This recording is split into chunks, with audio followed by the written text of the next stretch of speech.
security, including the security of the State of Israel, and the call on all sides to abide by international law, show restraint and refrain from taking further steps which could lead to serious consequences such as potential radioactive release.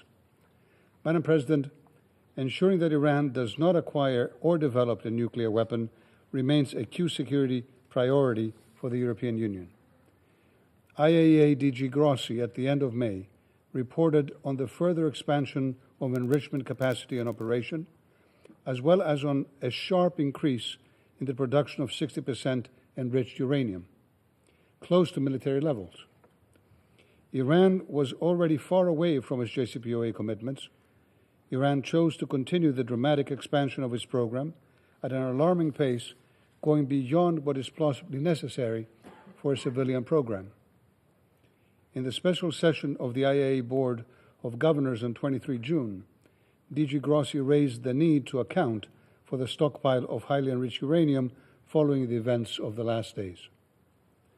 Moreover, it has been more than 4 years that the agency has not been able to perform all JCPOA-related monitoring activities and has therefore lost the continuity of knowledge as regards several key components of the nuclear program of Iran.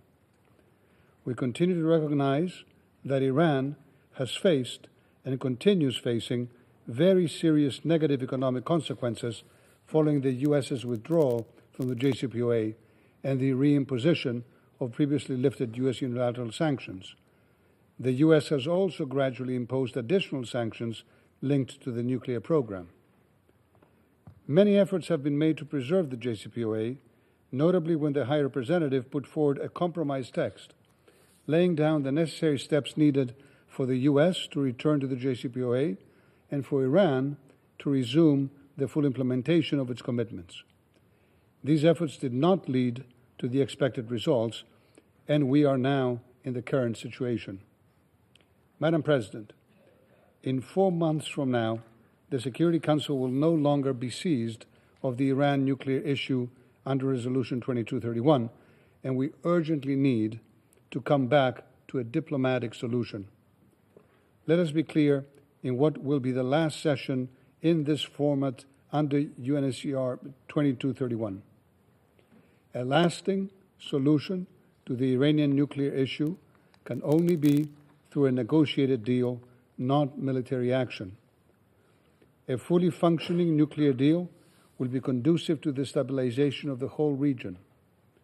Last Friday, as part of an intense diplomatic engagement, EU High Representative Kallas, together with the foreign ministers of France, Germany, and the United Kingdom, met with the Iranian foreign minister in Geneva. They reiterated the long-standing concerns about Iran's expansion of its nuclear program, and they discussed avenues towards a negotiated solution.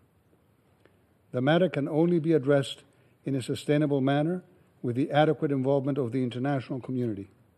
Moreover, the IAEA is and should remain the sole impartial and independent international organization to monitor and verify the implementation of Iran's nuclear non-proliferation commitments. Diplomacy, Madam President, must prevail. The European Union High Representative will continue to contribute to all diplomatic efforts to reduce tensions and to find a lasting solution to the Iran nuclear issue. Thank you. I thank His Excellency Mr. Lambrinidis for his briefing. I now give the floor to Ambassador Samuels-Bogar. Thank you, Madam President. I'm speaking in my capacities as the Security Council's appointed facilitator for the implementation of Resolution 2231. The 90th Facilitator's Report was agreed by Council members on 20th June 2025.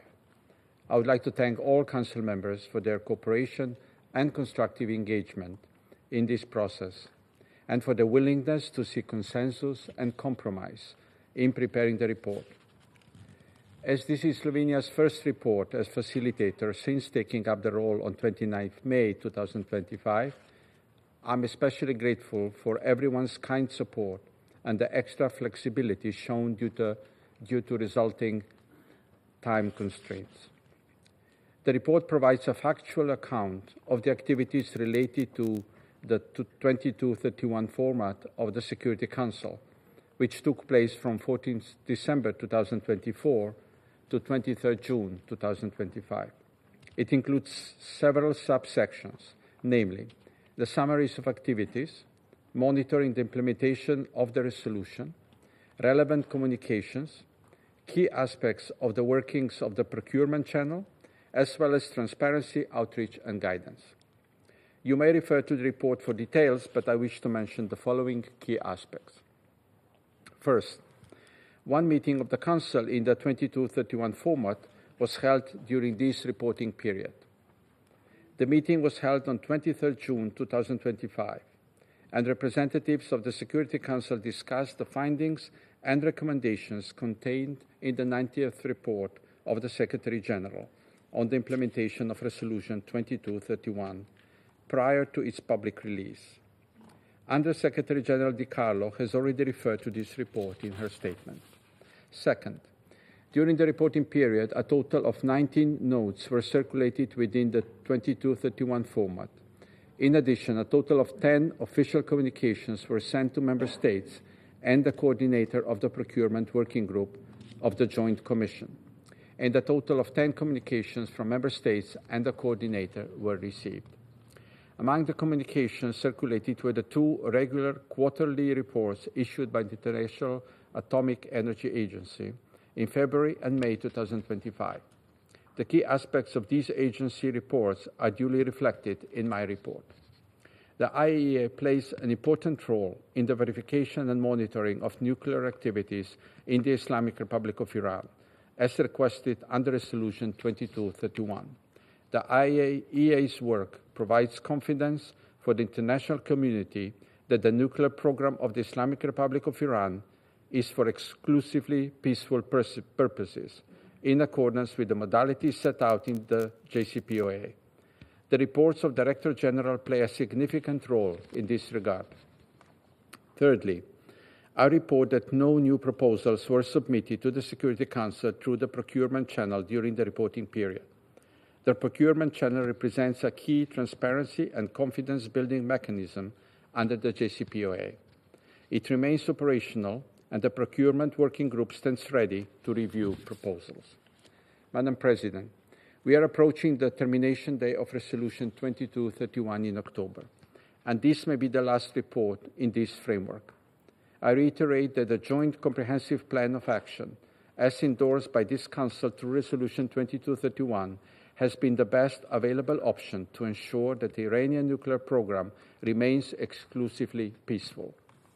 The 2231 format is obviously facing a challenging environment, and the situation in the region is unfolding, as exemplified also by numerous letters submitted to the Security Council President in the last couple of weeks. I firmly believe, however, that through dialogue and multilateralism, we can make the utmost effort in ensuring that the plan and Resolution 2231 are implemented effectively, promoting mutual trust and cooperation. In this regard, we hope for diplomatic efforts to find a way forward. Madam President, finally, I would like to state that as facilitator, I will do my utmost to support the implementation of Resolution 2231 and the JCPOA, which underpins it.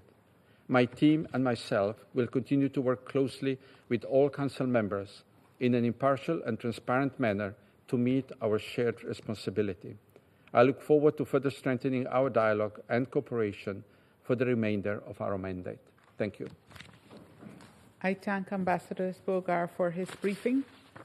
I will now give the floor to those Council members who wish to make statements. I give the floor to the representative of the United States. Thank you, Madam President. And thank you, Undersecretary General Rosemary DiCarlo and Ambassador Stavros Lambrinidis for your briefings.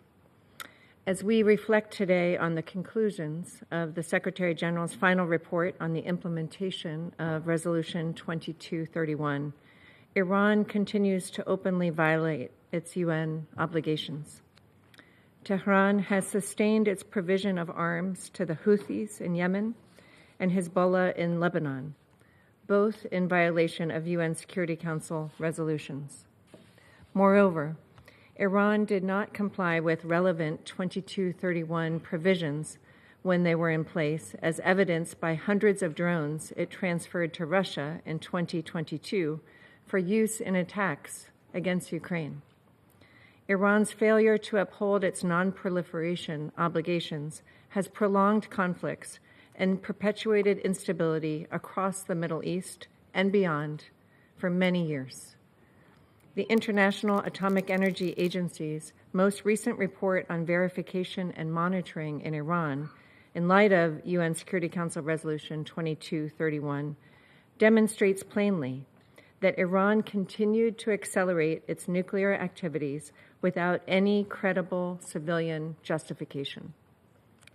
On June 12th, the IAEA Board of Governors found Iran in noncompliance for its many failures to uphold obligatory nuclear safeguards.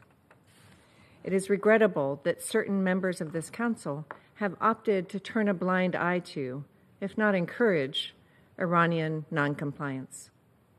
The United States will not turn a blind eye to Iran's noncompliance and ongoing threat to regional stability. Madam President, President Trump has clearly reiterated that it is time for Iran to make peace. Despite the President's continuous good faith efforts to negotiate and resolve these issues diplomatically, Iran's leaders stonewalled and ultimately refused to agree to a deal that would have prevented them from ever obtaining a nuclear weapon. On June 21st, a U.S. precision operation effectively fulfilled our narrow objective to degrade Iran's capacity to produce a nuclear weapon. These strikes, in accordance with the inherent right to self-defense, collective self-defense, consistent with the UN Charter, aimed to mitigate the threat posed by Iran to Israel, the region, and to more broadly international peace and security. Following this historic operation, President Trump immediately coordinated a ceasefire between Israel and Iran. Madam President, in this critical moment, we must all urge Iran to seize this opportunity for peace and prosperity and abide by its international obligations. I thank you. I thank the representative of the United States for her statement, and I give the floor to the representative of Slovenia. Madam President, thank you. I wish to thank the Undersecretary General Di Carlo for her briefing and also for nice words addressed to me and my team as facilitators of the implementation of the 2231 resolution. And I want to thank also the representative of the European Union for his insights. Madam President, JCPOA is undoubtedly one of the greatest achievements of multilateralism of the past decade. A unified position amongst the key actors was a decisive factor. It brought about a robust regime that comprehensively addressed a pressing international security issue. Regrettably, it suffered its share of tough trials and setbacks in recent years. To our regret, the U.S. withdrew from it, and Iran gradually made several steps away from its JCPOA commitments. Slovenia remains deeply concerned by the continued alarming expansion of Iran's nuclear program. The re-establishment of Iranian constructive engagement with the IAEA is key and will help Iran to regain the international community's confidence about its nuclear activities. We have consistently condemned Iran's unacceptable disregard for its non-proliferation obligations, including the IAEA Safeguard Agreement. Slovenia has zero tolerance for nuclear proliferation. However, Slovenia has also zero tolerance for attacks against nuclear infrastructure anywhere. Madam President, the Iran nuclear file is on a decidedly wrong path, and we urgently need a change of pace. We welcome the announcement of a ceasefire, which is an important step towards restoring stability in the region. We join the calls to both parties to respect it. Madam President, this is potentially the last regular Council meeting about the implementation of JCPOA and Resolution 2231. It seems like an era is coming to a close, and it is uncertain what the ensuing era will bring. The latest developments in the region add the unpredictability and raise questions about the future of not only Iran, but the whole region and the nuclear non-proliferation architecture. One thing is certain, though. As October and the Termination Day are approaching, it is important to recall that JCPOA's objectives remain valid. We need diplomacy, and we need it now. Thank you, Madam President. I thank the representative of Slovenia for his statement, and I give the floor now to the representative of Sierra Leone. Thank you, Madam President. Madam President, I thank Undersecretary General Rosemary DiCarlo for a valuable briefing. And I also thank the European Union Head of Delegation to the United Nations, His Excellency Stavros Lambrinidis, and Ambassador Samuel Spoga, the United Nations Security Council facilitator for the implementation of Resolution 2231, for their important remarks and valuable contributions. We welcome the Secretary General's report, which reaffirms that diplomacy remains the best and indeed the only viable path for addressing concerns relating to Iran's nuclear program and regional security. We are deeply concerned by a report of Iran's decision to enrich uranium beyond research grade thresholds in contravention of its obligations under Article 3 of the NPT. Such enrichment risks eroding confidence in the exclusively peaceful nature of Iran's nuclear activities and raises legitimate questions regarding compliance with its safeguards commitment. These concerns, we insist, must be addressed within the NPT framework and in full compliance with international law, including the Charter of the United Nations. We call on Iran to restore full transparency by reinstalling all IAEA monitoring equipment, concluding the additional protocol without delay, continuing cooperation with the IAEA, and granting the agency unhindered access to all nuclear facilities. Security Council Resolution 2231 remains the principal non-proliferation framework for Iran. Its provisions regarding nuclear-related transfers, verification measures, and the procurement channel will sunset on 18 October 2025. A failure to achieve measurable progress by that date will weaken the Council's authority, undermine the global non-proliferation architecture, and erode confidence in the NPT 3 pillars: non-proliferation, disarmament, and the peaceful use of nuclear energy. Sierra Leone reaffirms its unwavering support for the IAEA's verification mandate and underscores the imperative of protecting safeguarded nuclear facilities. Safeguarded nuclear installations serve exclusively peaceful purposes and must remain inviolable.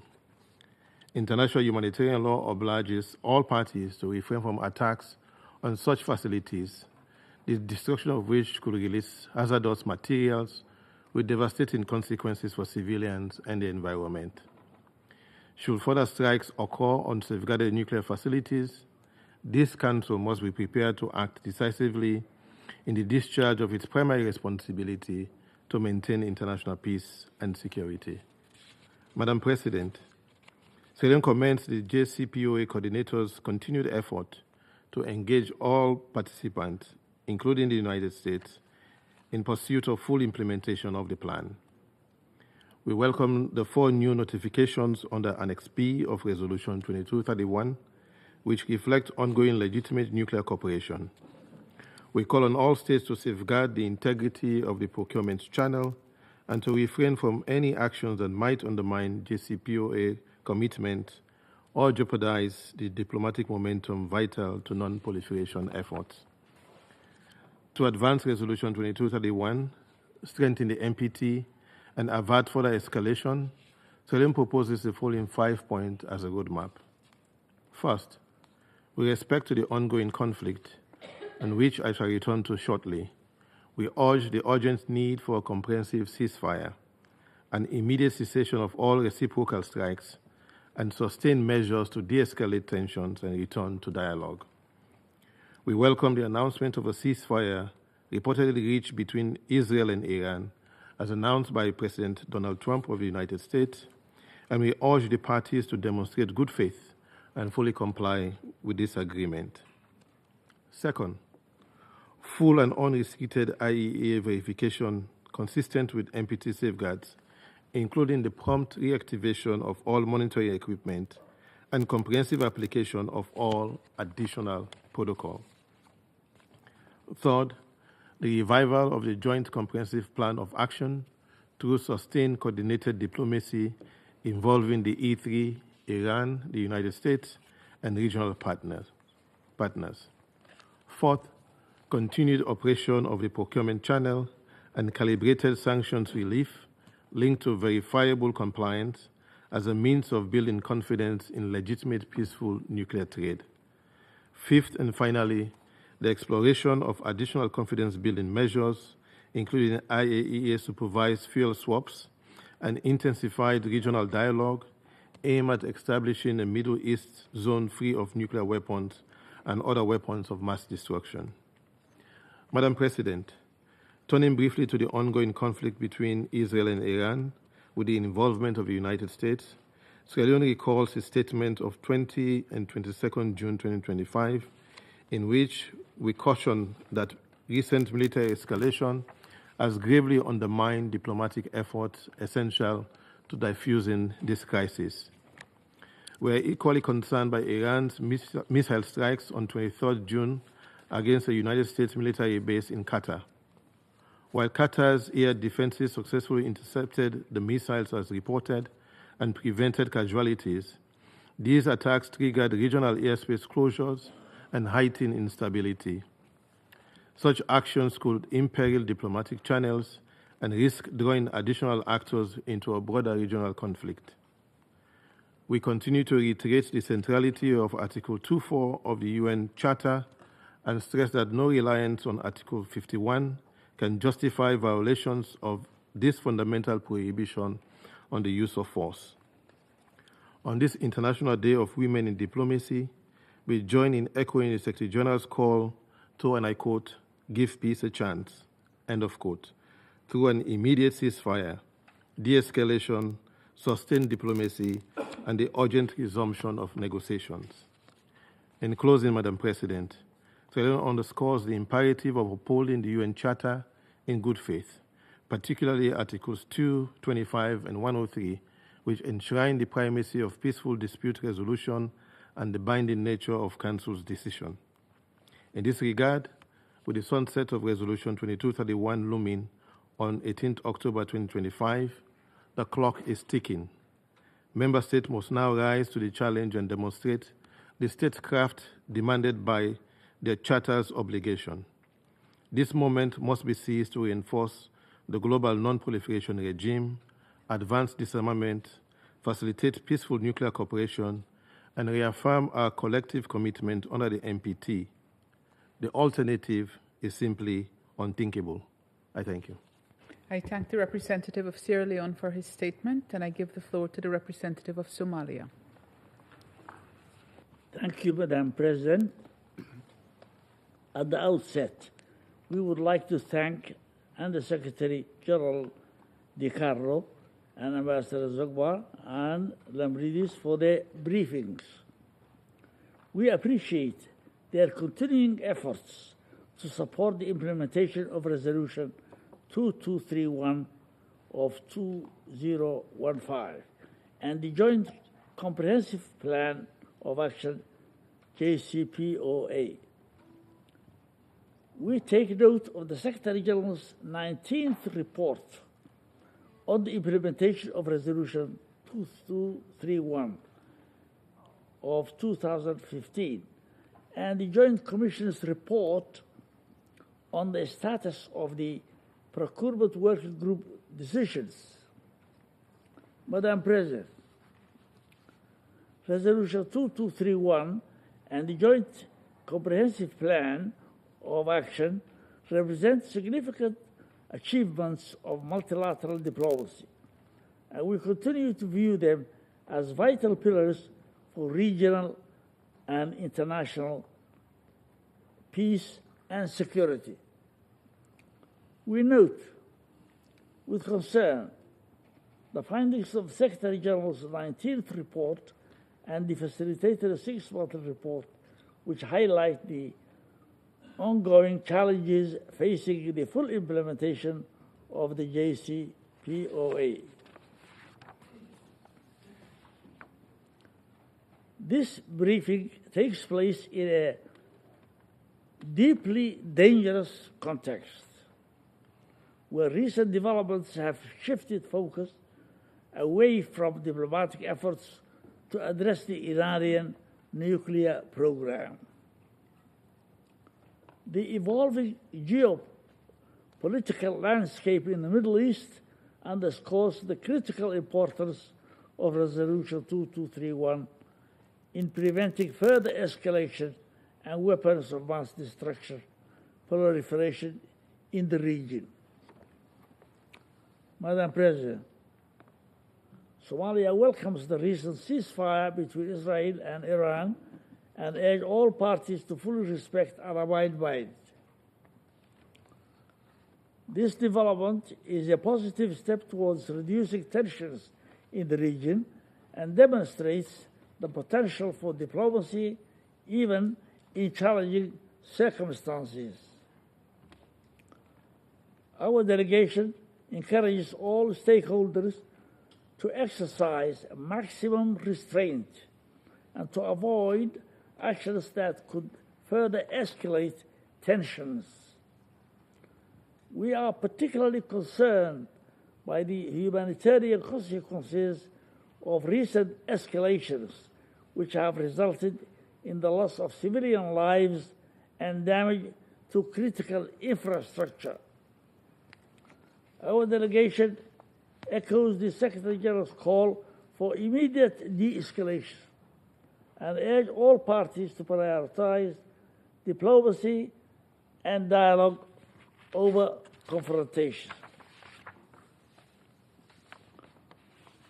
Somalia acknowledges the divergent perspectives among Council members and the JCPOA participants regarding the causes of the current impasse. We believe that mutual respect, patience, and a genuine commitment to dialogue are essential to overcoming these differences. The international community must remain united in its support for the peaceful resolution of disputes and the preservation of the non-proliferation regime.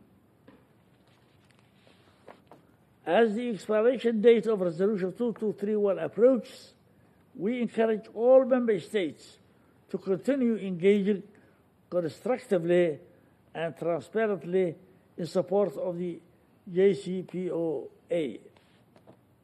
Madam President, Somalia believes that a balanced approach which addresses the concerns of all parties is essential to resolving the current situation. To conclude, Somalia reiterates its unswerving support for the JCPOA and Resolution 2231. We call upon all parties to redouble their diplomatic efforts to address outstanding issues in good faith and to work collectively towards a peaceful and a sustainable solution that enhances security for the region and the world.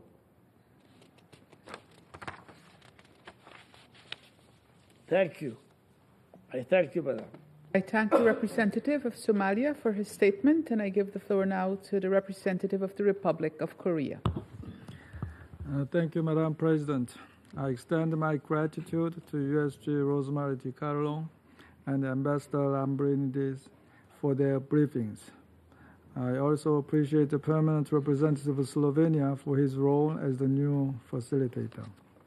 At the outset, the Republic of Korea truly welcomes the announced ceasefire between Iran and Israel. We commend the parties concerned for exercising restraint and choosing the path of de-escalation at a perilous moment when conflicts could have further escalated.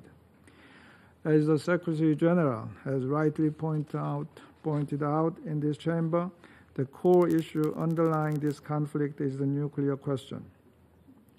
And a significant trust gap has long existed with respect to Iran's nuclear program. Our shared concerns on Iran's nuclear program and outstanding NPT safeguards issues remain unaddressed. The latest IAEA reports have indicated Iran's continuous and rapid expansion of its uranium enrichment activities, and the IAEA Director General's comprehensive assessment has concluded that the agency is not in a position to verify that Iran's nuclear program is exclusively peaceful. Consequently, the IAEA Board of Governors adopted a resolution on Iran's outstanding safeguard issues. Madam President, as a result of this persistent trust gap, which Iran has long dismissed and failed to properly address, we have witnessed a military conflict unfold over the past 12 days, which has been a source of grave concern for us. We now find ourselves entering a new phase. Nevertheless, we note that even after the ceasefire, the limited availability of relevant information is causing considerable uncertainty. This uncertainty makes it challenging to accurately assess the situation on the ground and to consider the appropriate path forward.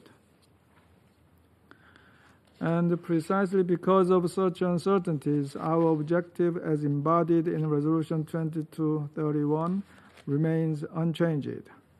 We have consistently worked to ensure the exclusively peaceful nature of Iran's nuclear activities. To this end, it is critical that the IAEA's monitoring and verification activities continue without hindrance. As a first step, we therefore expect Iran to fully guarantee the IAEA's unhindered access in the aftermath of the ceasefire. This will also enable the agency to promptly resume its monitoring and verification activities in Iran in accordance with its mandate on nuclear safety, security, and safeguards. Madam President, while the Iranian nuclear issue remains unresolved, we note with concern that Security Council Resolution 2231 is set to expire this October. Without further action, the Council's direct mandate on the Iranian nuclear file will lapse. In this regard, we strongly urge Iran to ensure full and transparent cooperation with the IAEA. The Republic of Korea fully supports the agency's pivotal role in this important process. Based on the IAEA's reliable information, we trust that the Council will be able to make an informed and responsible decision. Thank you. I thank the representative of the Republic of Korea for his statement, and I give the floor to the representative of France. Merci, Madame la Présidente. Thank you very much, D'abord, je Madam remercie le President. I would secrétariat, like Madame la to secrétaire thank générale adjointe pour les affaires the politiques, USG for Rosemary Political and DiCarlo, Peacebuilding Monsieur Affairs, le Ms. délégué de Rosemary l'Union DiCarlo, the européenne, delegate Ambassadeur of the Stavros Lambrinidis, EU, Mr. ainsi que Stavros notre collègue Lambrinidis, représentant and our permanent de colleague, the Slovénie, permanent representative of facilitateur Slovenia, chargé de promouvoir l'application as de la résolution facilitator for the 2231. implementation of Pour les Resolution exposés, 2231. ils nous ont I thank rappelé them for la their gravité de la briefings. They've séquence que nous reminded venons us de of the vivre, seriousness of the events we've just ainsi que la gravité lived des through problèmes and que the pose la seriousness façon dont l'Iran of conduit son the way in programme which nucléaire depuis des Iran années. has been managing Madame la its nuclear Présidente, tout program d'abord, for la many France years. salue l'annonce Firstly, par le Madam, président des France welcomes the États-Unis announcement by the d'un United States of a cessez-le-feu ceasefire entre Israël et l'Iran. between Israel and Depuis Iran. le 13 juin, nous avons Since the suivi avec 13th of June, préoccupation we les followed frappes with échangées concern entre l'Israël et the l'Iran, strikes, puis the les frappes menées exchanges par les between États-Unis Iran contre and 3 sites Israel, and nucléaires then iraniens. the U.S. strikes against Ces 3 opérations militaires comportent Iranian un risque nuclear majeur d'escalade facilities. There is a qui aurait major pu risk avoir for de lourdes escalation which conséquences could pour have la serious stabilité consequences régionale. for regional stability. Le cessez-le-feu doit The maintenant conduire à ceasefire un arrêt must now complet des lead to a hostilités que complete nous appelons cessation of l'ensemble des hostilities,